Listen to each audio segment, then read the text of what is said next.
दोस्तों, शारदीय नवरात्रि का महानवमी का आज का पर्व आपके लिए मंगलमय हो। हम सब, या यूं कहें कि अलग अलग क्षेत्र में अलग अलग ढंग से ये त्यौहार, ये पर्व मनाया जा रहा है। और नवरात्रि का 9वां दिन यानी कि सिद्धिदात्री का दिन है। उनके पूजन अर्चन का समय है आज। और बहुत सारे हमारे जो बंधु बांधव हैं, आप लोग हैं, अष्टमी तक व्रत रखा और उसके बाद आज कन्या खिला रहे हैं। कुछ लोगों ने सप्तमी तक उपवास किया और उसके बाद अष्टमी को कंजक खिलाया, यानी कि कन्याओं को बड़ी श्रद्धा के साथ उनका पूजन अर्चन किया। और अलग अलग ढंग से लोगों ने कुछ कुछ उन्हें खिलाया, उनकी पसंद की चीज़ें खिलाई, कुछ दान दक्षिणा दिया। तो हम कन्या पूजन करते हैं। शक्ति का प्रतीक ये पूरा त्यौहार है, या यूं कहें कि स्त्री शक्ति का प्रतीक है ये त्यौहार।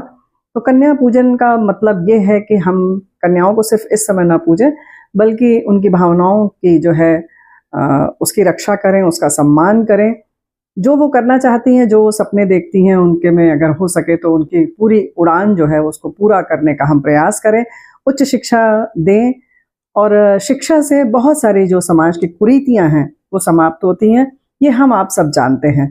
तो ये त्यौहार तक ही ये सीमित न रहे, बल्कि ये कन्या पूजन या उनके भावनाओं की जो इच्छा पूर्ति की बात है वो हम बराबर ध्यान रखें, उनके कल्याण की कामना करें, और कल्याण करने में जो कुछ भी हो सकता है उसमें आगे अपना योगदान दें।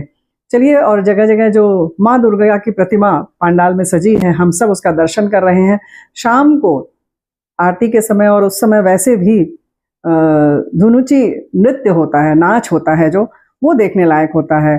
और एक पात्र होता है मिट्टी का, पकड़ने की भी उसमें व्यवस्था होती है। कलाकार जो हैं नृत्य करते हैं, और उसमें धूप, लोबान, जैसे गुगल भी कहते हैं, गुगल डाल के चंदन, विशेष तौर से नारियल की जटाएं उसमें जलाई जाती हैं। लौ नहीं निकलती है, लपट नहीं निकलती है, लेकिन हाँ थोड़े थोड़े धुआं निकलता रहता है। और उसकी जो सुगंधी है बहुत पवित्र, पूरे वातावरण को आनंदमय कर देती है। एक शांति का माहौल रहता है, लेकिन वहीं पर ये उत्साहपूर्ण जो है नाच होता है, और हाथ में लेकर विशेष ताल के साथ लयबद्ध होकर इसे किया जाता है।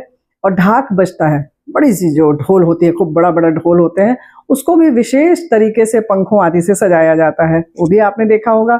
तो ये जो नृत्य होता है उसको हाथ में लेके अलग अलग तरह से एक तरह से माँ की आरती करते हैं, आराधना करते हैं, और कभी कभी तो उसको मुंह में लेकर भी नृत्य करते हैं, आपने देखा होगा, बड़ा आनंद आता है। तो बहुत उत्साहपूर्ण और एक जोश से भरा हुआ ये नाच है। तो पूरे पंडाल में इसकी शोभा रहती है।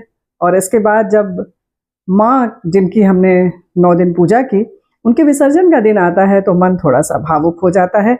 लेकिन इसकी भी अलग परंपरा है।